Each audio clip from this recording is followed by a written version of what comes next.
চিংড়ি মাছ মানেই মালাইকারি, কিন্তু আজকে মালাইকারির বাইরে গিয়ে একটি অসাধারণ স্বাদের খুব সহজেই বানানো যায় এমন একটি রেসিপি আপনাদের সাথে শেয়ার করব।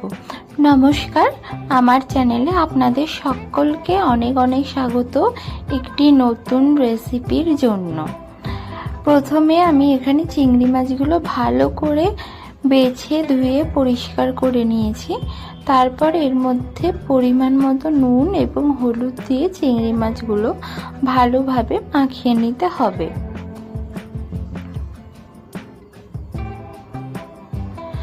ভালোভাবে চিংড়ি মাছগুলো মাখিয়ে নেওয়ার পর একটি কড়াই নিয়ে নিতে হবে এবং এর মধ্যে বেশ কিছুটা সর্ষের তেল দিয়ে গরম করে নিতে হবে।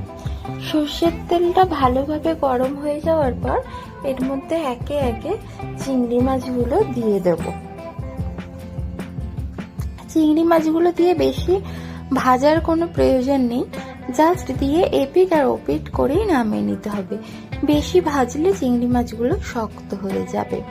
তারপর চিংড়ি মাছগুলো একটি পাত্রে তুলে নিতে হবে। তারপর ওই তেলের মধ্যেই বেশি করে পেঁয়াজ কুচি দিয়ে দিতে হবে। এখানে আমি 3টে চিংড়ি মাছের জন্য একটা বড় সাইজের পেঁয়াজ ব্যবহার করেছি। পেঁয়াজটা লাল লাল করে ভাজা হয়ে যাওয়ার পরে গ্যাসের ফ্লেমটা একদম লো করে দিতে হবে। পুরো লো ফ্লেমে এবার রান্নাটা হবে। এখানে পেঁয়াজ ভাজা হয়ে গেছে। তারপর এর মধ্যে 1/2 ইঞ্চি আদা গ্রেট করা এবং 5 থেকে 6 কোয়া রসুন থেতো করে দিয়ে দিতে হবে এবং ঝাল অনুযায়ী লঙ্কা কুচি দিয়ে দিতে হবে এবং সাথে স্লাইস করা টমেটো। লঙ্কাটা আপনারা যে যেরকম ঝাল খাবেন সেই বুঝে। এই রান্নাটা একটু ঝাল হলে খেতে বেশি ভালো লাগে। তারপর এর মধ্যে পরিমাণ মতো নুন আর পরিমাণ মতো হলুদ দিয়ে দিতে হবে এবং তার সাথে কাশ্মীরি লঙ্কা গুঁড়ো দিয়ে দিতে হবে। কাশ্মীরি লঙ্কা গুঁড়ো পুরোটাই অপশনাল, আপনারা চাইলে এটাকে অ্যাভয়েড করতে পারেন। তো কাশ্মীরি লঙ্কার গুঁড়ো দেওয়ার পর এবার এটাকে ভালোভাবে কষাতে হবে এবং তার মধ্যে চিংড়ি মাছগুলো দিয়ে দিতে হবে। তারপর এটাকে ভালোভাবে কষাতে হবে। যখন মশলা থেকে তেল ছেড়ে দেবে তখন আপনারা বুঝবেন যে চিংড়ি মাছ কষা এখানে হয়ে গেছে। এই যে মশলা থেকে তেল ছেড়ে দিয়েছে। এরপর এখানে আমি 1/2 কাপ মতো গরম জল দিয়ে দিচ্ছি। এবার গ্যাসের ফ্লেমটা আমি একটু বাড়িয়ে দেব, অর্থাৎ মিডিয়াম করে দেব।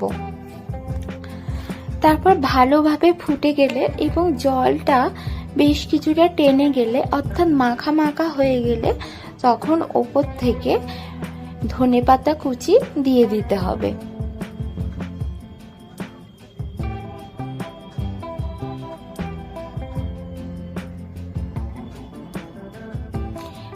এই রান্নাতে কোনো রকম জিরে গুঁড়ো ধনে গুঁড়ো ব্যবহার করবেন না, তাহলে এই স্বাদটা আসবে না। এইখানে আমার চিংড়ি মশলা ফ্রাই পুরোপুরি তৈরি হয়ে গেছে গরম গরম ভাতের সাথে পরিবেশন করার জন্য। আপনারা অবশ্যই এই রেসিপিটি একবার বাড়িতে বানিয়ে দেখবেন, আশা করি ভালো লাগবে। যদি ভিডিওটি ভালো লেগে থাকে তাহলে অবশ্যই লাইক, কমেন্ট এবং শেয়ার করবেন আর আমাকে জানাবেন যে কেমন লাগলো। যদি ভালো লেগে থাকে তাহলে আমার ইচ্ছা হবে আরও একটি অন্য অসাধারণ একটি রেসিপি আপনাদের সাথে শেয়ার করার জন্য। যাই হোক, আজ তাহলে এই পর্যন্তই থাক। দেখা হবে পরের একটি ভিডিওতে একটি অসাধারণ রান্নার সাথে।